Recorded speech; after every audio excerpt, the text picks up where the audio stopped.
Apa kabar semuanya? Bertemu kembali dalam bincang-bincang manajemen keuangan. Materi hari ini mengenai penentuan kebutuhan modal kerja dalam sebuah perusahaan.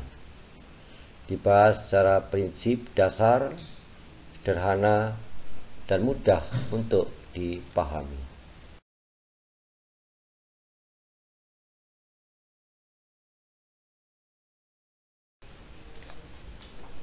Jadi, menentukan besarnya kebutuhan modal kerja dalam perusahaan itu ada metodenya. Jadi ada dua metode.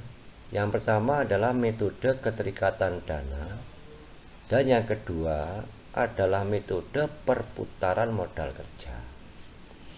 Nah, pada metode keterikatan dana itu ada dua hal yang perlu diperhatikan, yaitu periode terikatnya modal kerja dan proyeksi kebutuhan kas rata-rata per periode.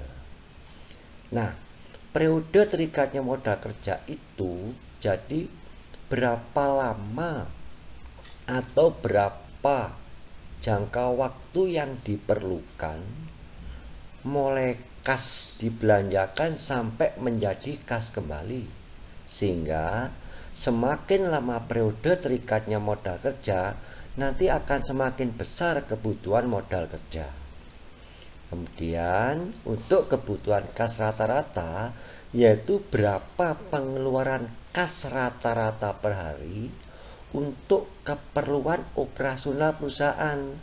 Misalnya digunakan untuk pembelian bahan baku, pembayaran gaji, biaya-biaya pemasaran, dan lain-lain.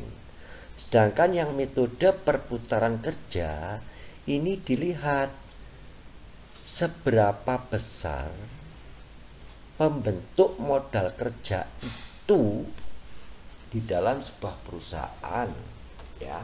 Di sini seperti misalkan berapa sih perputaran kas itu, ya, berapa perputaran piutang, berapa perputaran penjualan.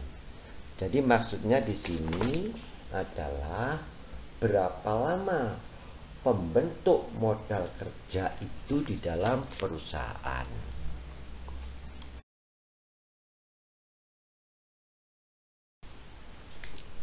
Perhatikan contoh. Di dalam data ini ada keterikatan dana. Misalkan bahan baku yang disimpan memerlukan waktu 7 hari, proses produksi memerlukan 3 hari. Nah, ini adalah keterikatan dana. Kemudian ambil contoh di bawahnya itu ada kebutuhan kas per hari. Misalkan ternyata untuk kebutuhan bahan baku diperlukan 50.000, sampai hingga ada penentuan berapa kas minimal yang harus ada dalam perusahaan itu. Nah, ini baru nanti bisa dihitung berapa kebutuhan besarnya modal dalam perusahaan itu.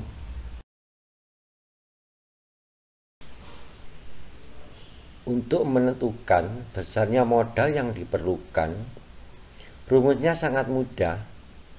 Jadi, terikatnya modal kerja dikalikan dengan besarnya kebutuhan kas per hari dan ditambah minimal kas yang harus ada di perusahaan. Ini harus ada perhitungan-perhitungannya, dan minimal kas itu tidak mutlak harus berapa, itu tergantung dari situasi, bisa berubah-ubah dalam setiap periodenya. Perlu Anda pahami semua, keterikatan dana pada perusahaan dagang dan industri itu berbeda. Lebih sederhana itu perusahaan dagang dibanding industri. Yang pertama, Anda lihat kas akan dibelanjakan menjadi barang, dan dari barang nanti akan dijual.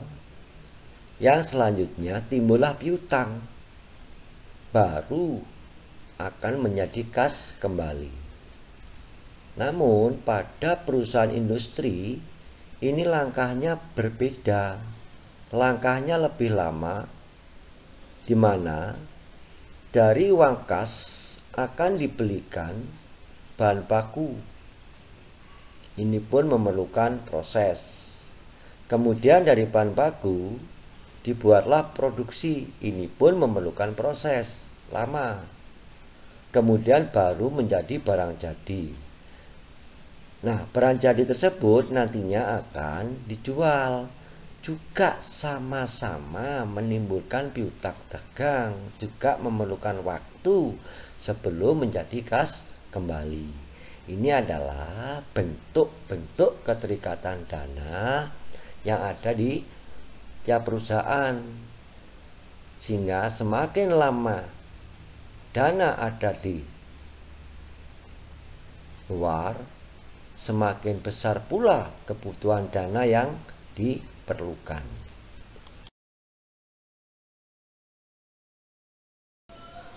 Selanjutnya kita lihat perputaran modal kerja. Kalau yang sebelumnya adalah keterikatan modal kerja. Sekarang kita lihat metode perputaran modal kerja.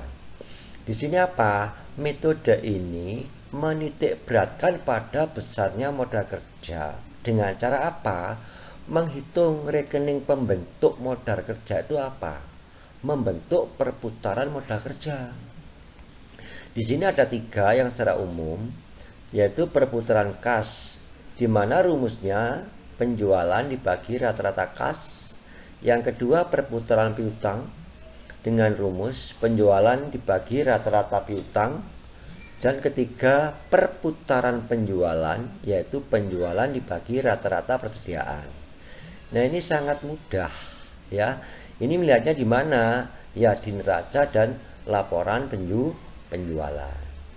Baiklah, itu materi yang saya kupas sederhana, prinsip-prinsip dasar. Dan terima kasih atas kunjungan Anda. Sampai ketemu lagi pada sesi-sesi atau materi yang lain.